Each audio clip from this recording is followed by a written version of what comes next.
Well, let's analyse it for you. Earlier we spoke to our correspondent Fraser Jackson in Washington.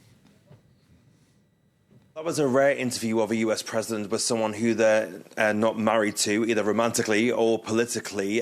Musk and Trump sitting down with Fox News for about an hour. Not really much news coming out of that. But one thing that was brought up was the worry of conflict of interest. Now, of course, Musk's firms receive billions in government funding, and Trump and Musk have constantly said that Musk will have nothing to do with anything he's involved in, and that Elon would say that when there's a conflict of interest. But some have pointed out that in itself is a conflict of interests. So Elon Musk said that in that interview that those worried about his power as an unelected advisor to the president should actually be more concerned about the thousands of unelected federal employees in the government's civilian workforce. The questions are continuing over Elon's role in this government. The Trump and the White House repeatedly have called him a special government advisor running the Department of Government Efficiency, or DOGE, to cut government waste. Well, that was kind of undercut recently by a court filing by the White House Personnel Office in which an official there said that he wasn't running DOGE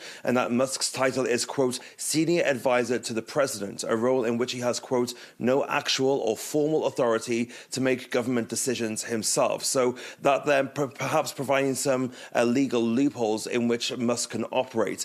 DOGE's tactics also coming under increased scrutiny recently, with thousands of government workers suspended, some who've been in critical roles, including workers at the National Nuclear Security Administration, which manages the US's nuclear weapons. Hundreds were fired in that agency last week, and then the agency scrambled to get them back, fearful of national security implications, and found difficulty in reaching them because they didn't have their personal contact details. Trump was asked about that today, and he said that he wasn't worried about those dismissals, saying, quote, I think we just have to do what we have to do.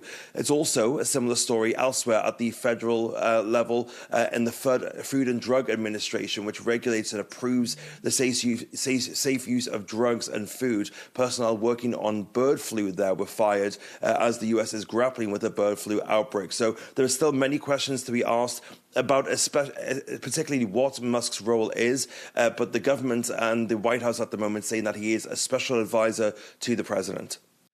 Fraser Jackson there in Washington. Well, giving